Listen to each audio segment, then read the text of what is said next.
ensuing human chaos, a one world government will immediately form without any assistance from the people. And now you have to go back to the speech that Ronald Reagan made when he said, "Oh, if we got attacked by alien force or something, we would all come together as one." Mm-hmm. And I think this is what Trump has been prepared for. I believe they chose him at birth and prepared him for where he is now. To bring us all together. I don't know if they chose him for birth, but because I know he's just wicked. Him His and father, Netanyahu. father and granddaddy. Why did Elon Musk leave him? Over money. Exactly. Over money. They will be the new world order. Once this happens, we as a people will be doomed to enslavement and accelerated depopulation. With that said, the only hope for human salvation is to acquire and spread the knowledge of these activities and agendas. Resist, retaliate, and conquer this opposing enemy. The time is now, as humanity is rapidly approaching. So if something were to happen like that, you know, it's being played. Because they're already pushing chips into people, and they're doing it all. Oh yeah, that's been going on for a long time now. Where Chips people are they're voluntarily getting it. getting chips put in them so they can open up their car door or open up their house. All right. So then we go back here to the Phoenix. This is what we're watching, y'all. We're seeing the destruction of this country for them to rebirth it in the image that they want it to be in. All right. And the Phoenix is something that's big in the occult, right? Or in the secret society. Mm-hmm. Yep. It consumes itself in its own fire, and then it rebirths itself, right? But that's what you're seeing. That's what you're So seeing. you hurt everybody sexually to achieve certain things. Well, you got to remember, these people don't believe in God. They don't believe in Allah. And any mind that doesn't believe in God is capable of any and everything. Okay? Because it has nothing to guide them. It's nothing that they fear. They feel like they can do whatever they want to do. And that's why you get that symbol on your dollar bill, and then you have that Novus Ordo Secularum, new order of the world, right? Is that Greek? That is Latin. Mm-hmm. And then it's another one that says E Pluribus Unum, which is in the ribbon that this eagle has in its mouth. But there's a whole bunch of symbols on this dollar that people never really question, right? Then you got the eye, what they call the eye of providence, right? Is that Egyptian? Yeah. Right. And then you have right here, these stars right here, that's the Jewish star. Where? Right here. Right here.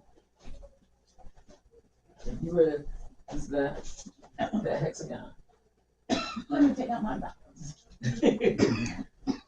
Right? I'm near side. It's right there above the eagle's head. It is the Star of David. Absolutely. But before it was the Star of David, it was into the Nigerian mythology. Mm. Because his wife was from the Nigerian anyway. Mm. Right? So then you go back to, this is the strategy. They're trying to create a 10-point strategy for New World Order, taking God and prayer out of the education system, reducing parental authority over the children, destroying the traditional Christian family structure. You could say just the Abrahamic family structure. If sex is free, make abortion legal and easy. Make divorce easy and legal. Free people from the concept of marriage for life. Make homosexuality an alternative lifestyle. Debase the art, make it run mad. Use media to promote and change mindsets. Create an interfaith movement. I don't see anything wrong with that. But then get governments to make all these laws and get the church to endorse these changes. Mm-hmm. So that was their plan. And you see it all. Executing. That's the Catholic Church. All executed. What is this a new? I don't even know what that word is. So what you have here is that's Anaelectus And this is Novus Ordo Secularum, or New Order of the World. Secularum is world. And what is that? And under that, oh, that says the Great Seal. So they call this the Great Seal. Mm-hmm. So there's a whole lot of symbols on the dial. It gets deep because there's even an owl, a small owl in there. You need a magnifying glass to actually see it. Right? But now, the Quran tells us, those who believe in the Quran and those who follow the Jewish scriptures and the Christians and the Sabians, and who believe in Allah in the last day and work righteousness shall have their reward with their Lord. On them shall be no fear, nor shall they grieve. So Allah is telling us, these are the people that you will see in paradise, right?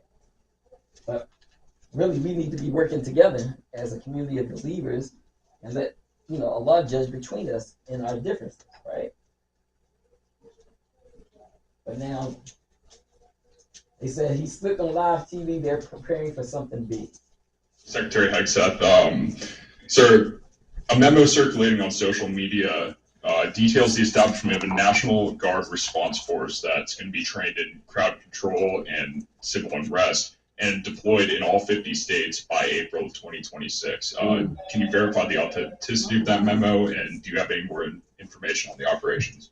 I'm not going to answer particulars on something that may be in the planning process, but we definitely do have multiple layers of National Guard response forces, whether it's in each state, whether it's regionally, whether it's Title 10 active duty, whether it's Washington, D.C. We've got a lot of different ways that constitutionally and legally we can employ Title 10 and Title 32 forces, and we will do so when necessary. Some breaking news, this just in from Steve Bannon about Donald Trump's future presidential ambitions. Well, he's going to get a third term. So Trump 28. Trump is going to be president 28. And people decided to get accommodated with that. So about the 22nd Amendment? There's many different alternatives. At the appropriate time, we'll lay out what the plan is. But there's a plan, and President Trump will be the president in 28. So if that were to happen, by my calculations, Trump would be 82. And if it were to happen and he complete a term, he'd be 86 at that term's end. I want you to listen to something, see if you've heard this before. Here is our Speaker of the House on Friday. Listen.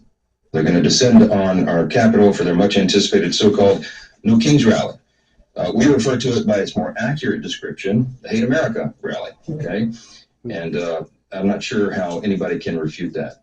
If you think about what's going to happen here tomorrow, you're going to bring together the Marxists, the socialists, the Antifa advocates, the anarchists, and the pro-Hamas wing of the far-left Democrat Party. That is the modern Democratic Party. That's where they've gone. Albert Pike's letter. All of that. And Hey, did you hear this? Have you heard that before? Listen to this. I put this up and said, radicals, Islamists, communists, and socialists will work together against Israel, against capitalism, and work together to overturn stability. They're creating the atmosphere for a civil war. Exactly. They're a radical. He's going to get a third term. So Trump 28. Trump is going to be president 28. And people just sort of get accommodated with that. So what about the 22nd Amendment? There's many different alternatives. At the appropriate time, we'll lay out what the plan is. But there's a plan. We had longer odds in 16 and longer odds in 24 than we got in 28. And President Trump will be the president of the United States. And the country needs him to be president of the United States. We have to finish what we started. Trump is a vehicle. I know this will drive you guys crazy, but he's a vehicle of divine providence. He's an instrument. He's very imperfect. He's not churchy, not particularly religious, but he's an instrument of divine will. And you can tell this of how he's pulled this off. We need him for at least one more term, right? And he'll get that in 28. You're not driving me crazy. I'm really I'm trying to understand the. You say what? Who's we? Yeah, right. That's what we need to find out who we are. Coherence of the things you've just told me. On the one hand, you've said the Constitution is fit for purpose. Secondly, you've said that President Trump needs another term, even though the 22nd Amendment makes pretty clear that he cannot have another term. Why is it make that clear? Because he's on his second term already. Right. At some point in time, we will make sure we go through Zanny and define all those terms. But you would be undermining the spirit of that amendment, even if you find some way around it. If the American people, with the mechanisms we have, put Trump back in office, are the American people tearing up the Constitution? Would that be tearing up? Well, Would the American people be going against the spirit of the Constitution then? I think yes, actually, because I think what you will end up with is a populist justification for a quasi-dictatorship. That's not true at all. That's what it sounds like. Trump is a dictatorship. Did you just see the compromises he had to make on the big beautiful bill? You see the compromises he has to do on everything, on accommodating Zelensky, on what President Trump. President Trump is nothing but a series of negotiations to kind of keep this thing rolling forward. Did he grant him a pardon? I think so, didn't he? I thought that was his enemy. Where he's having trade-offs all the time. Steve, you've just spent the last 20 minutes telling me we have to smash the other side. There's no room for debate. There's no room for compromise. We must smash them. And now you're telling me this is a negotiation. And that's no. I guess there's seems to me some kind of tension there. The only way President Trump wins in 2028 and continues to stay in office is by the will of the American people. Okay? And the will of the American people is what the Constitution embodies. And so I think we're going to be in good hands there. We need to finish what we start. What the people had a problem with back then was anarchists. I mean, they don't want a state government. They don't want hierarchies or centralized authority. How could they possibly? Communists, they're going to work with the anarchists. They want absolute state control over every aspect of life. Islamists, you throw them in, they want theocratic rule. They want Sharia law. Yeah, yeah. Trying to get everybody to I know it was for the simple-minded back then, couldn't understand it, but I think you do. Why do they work together?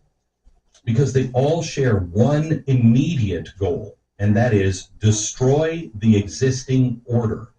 I did a monologue on hour number 1 of today's podcast. I urge you to go back and listen to it. Why is this being funded by billionaires? For the same reason, destroy the existing order. All of them think they will win in the end, okay?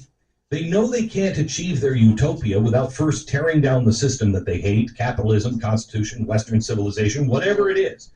And once the system is down, that's when real chaos begins. That's when they turn on each other. You know, President Trump's peace deal is incredible. It is iconic. It's historic. I spent yesterday's monologue explaining why I thought so.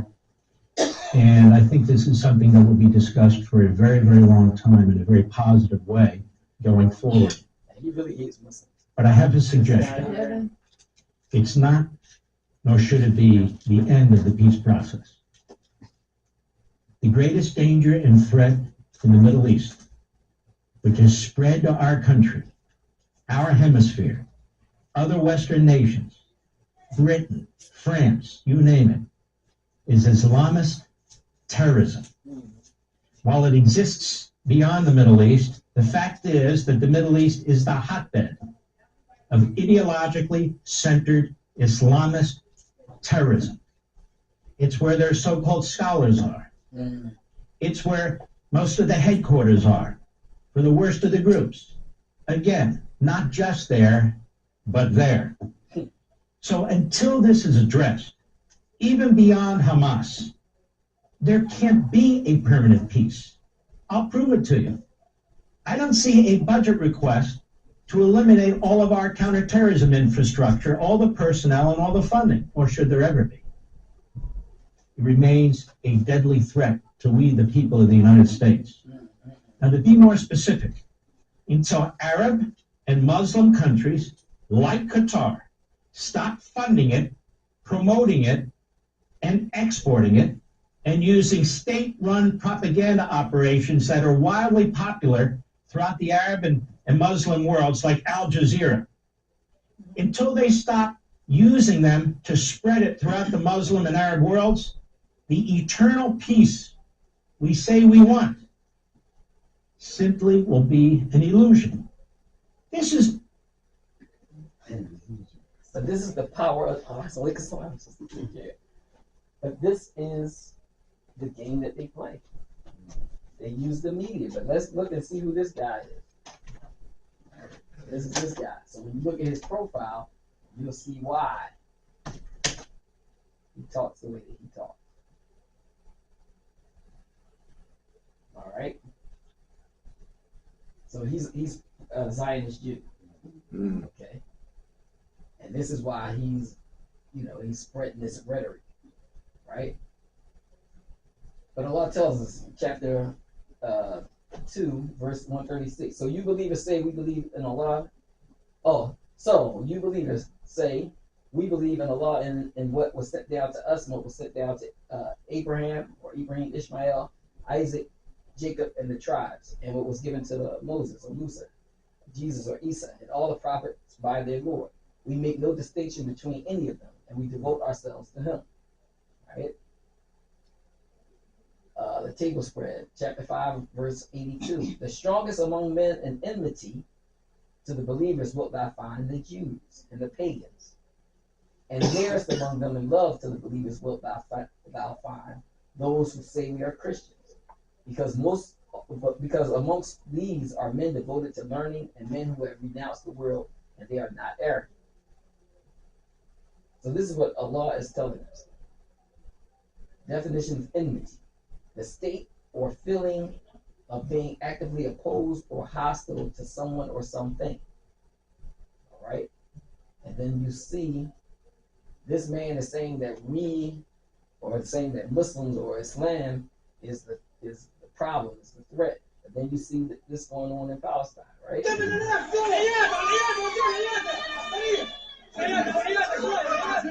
Children.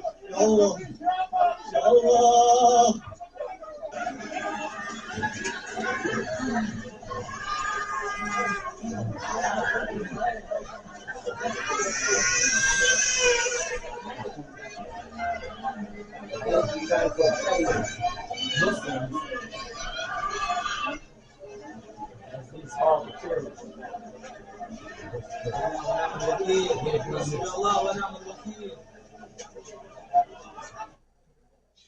Right? Look at it.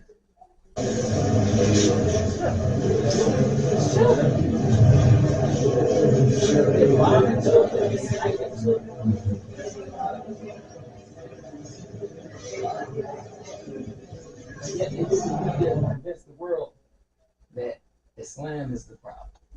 Right? Islam is children. Right. And Islam in itself means peace. They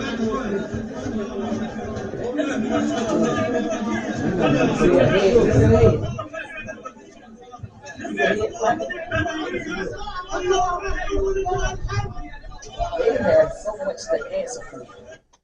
They got so much to answer for.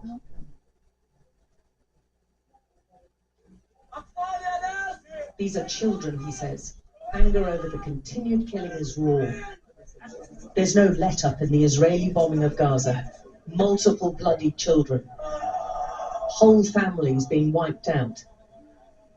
And this in the countdown to talks aimed at brokering a ceasefire.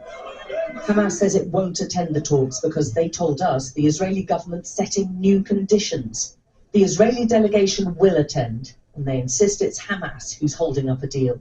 It is Hamas that continues to set additional terms and has refused to reach an agreement. But that's not believed by others in the region, and the US Special Envoy flew to Beirut to avert regional war. He's relying on messengers, like Lebanon's parliamentary speaker, an important conflict with Hezbollah, which is a designated terror group by the US, UK and others. All smiles here, but without the cameras, the discussions sound tense, with a Lebanese politician telling reporters later he passed on his deep concerns about, in his words, the cross-border assassination and daily Israeli massacres against children and civilians.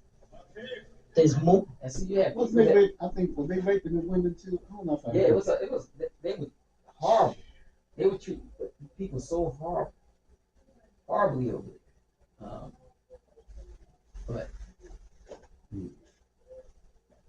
here, it's interesting. I remember seeing this preview for this movie, Dark Knight Rises. All right, but listen, this is Batman. Oh, okay. All right. Oh, yeah. But listen to the language of it, right?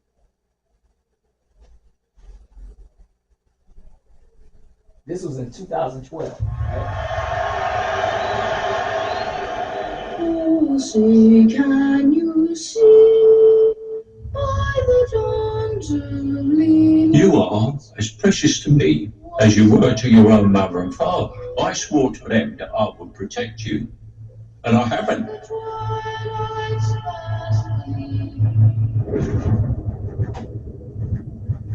The mayor's gonna dump him in the spring. Really? Uh-huh.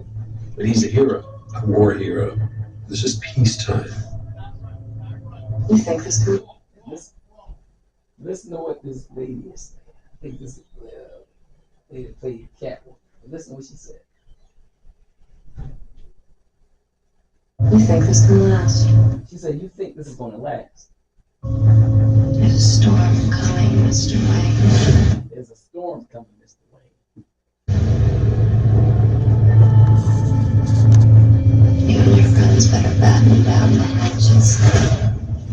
You and your friends better bat down the hatches. Because when it hits, you're all gonna wonder how you ever thought you could live so large and leave so little for the rest of us.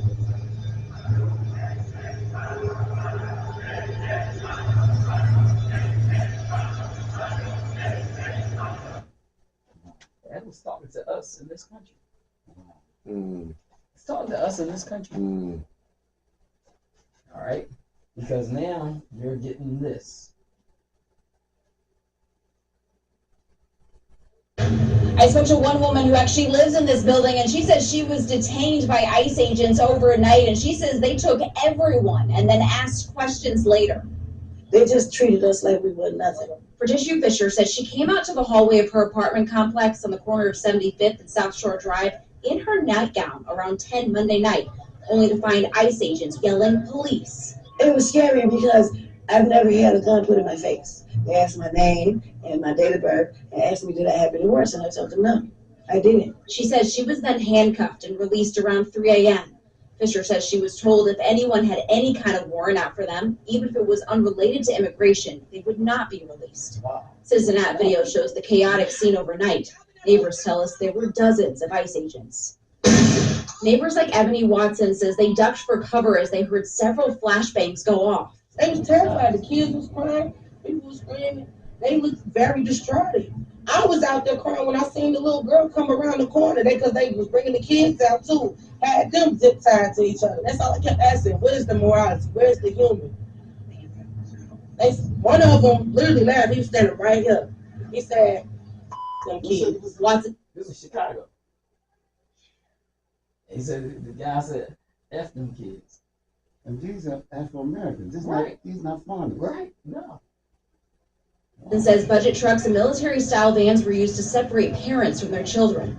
Other neighbors say they saw agents destroying property to get in the building. And they had a big 15-inch chainsaw with a round blade on it, cutting this fence down. During the siege, we're being invaded by our own military. The FBI did confirm this morning that they did help the U.S. Border Patrol carry out a targeted immigration enforcement operation in this area, and they say they have been supporting these efforts at the direction of the U.S. Attorney General. Wow, that's the first time I heard that. These things are happening. And a lot of people not seeing what's going on because we're distracted. Right. We're distracted. Distracted by other things. I thought it was just the foreigner, the aliens. No, Mexicans and it's not going to stop there. Oh, no. Nah. So that's in Chicago. That's Chicago, right? But they didn't arrest nobody. Oh, they did arrest nobody. Yeah. Yeah, and then if they didn't have a warrant, right, out for their arrest, then they would let them go. Right. But if they had a warrant out for their arrest, they would. Right. That means this is a little simple one. So things are starting Right. to heat up. And I'm thinking And not to mention, when they come back to home, you don't know what those people done took from their residence. Yeah. You know, took their property, took valuables or whatever. They're not even talking about that. And then you don't even know they set them up for something. Exactly. You know? So we've had to warn this, but it's happening now. It's happening, and the things are starting to happen rapid, right? Because in different cities. Well, I mean, this might as well say it's like martial law type thing, right? They bring these people in there, they just do whatever they want to do. No warrant or nothing. No. And then this right here, let me see. They took a man who was. We're getting new reports about a chilling and downright shocking escalation of ICE tactics against the residents of Chicago. Unserving the Marine. More than 30 years, near one Home Depot, masked agents with batons grabbed Narcisco Barranco, who has lived in the U.S. for more than 30 years and has 3 sons serving the Marine. Wow. Agents beat Barranco on the ground, dislocating his shoulder before detaining him. Van Nuys, agents raided a car wash in Orange, sending patrons and workers scrambling before the 79-year-old owner, who is a U.S. citizen named Rafi, tried to ask them what they were doing. Mm-hmm. That is when Rafi, and he was a citizen, was taken down by agents and eventually handcuffed. Rafi says he was injured in the process. And they sit on me. This is my elbow. About a week ago. And this is my arm. Rafi says he and 5 others at his car wash were taken to a federal detention center downtown. We're still working to learn more about why they were detained. And that man is not alone.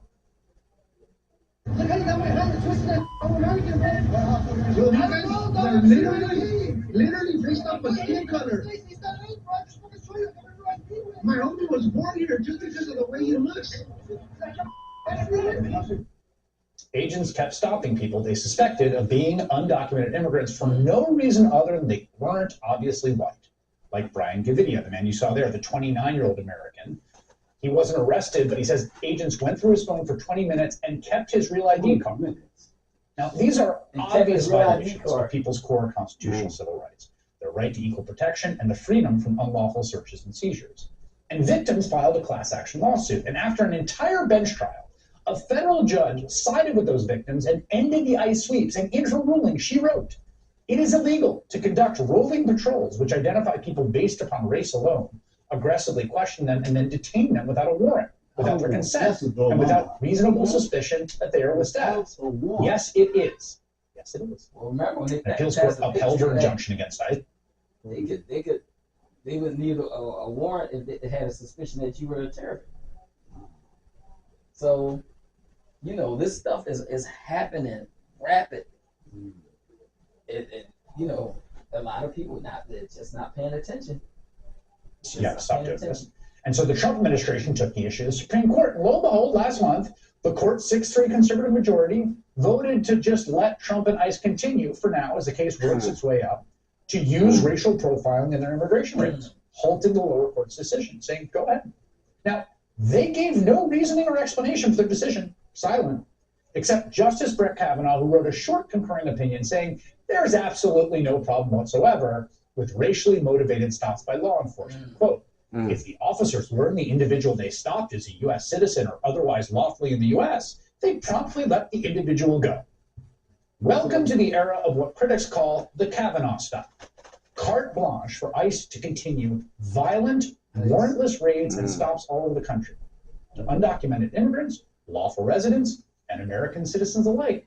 Like Leonardo Garcia Venegas, you see him there, being cuffed roughly by ICE agents on a construction site where he was working.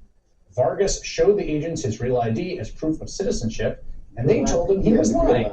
And it took hours to get him out of custody. So not exactly. They said it took hours to get him out of custody, right? Yeah. Watch this. Exactly expeditions.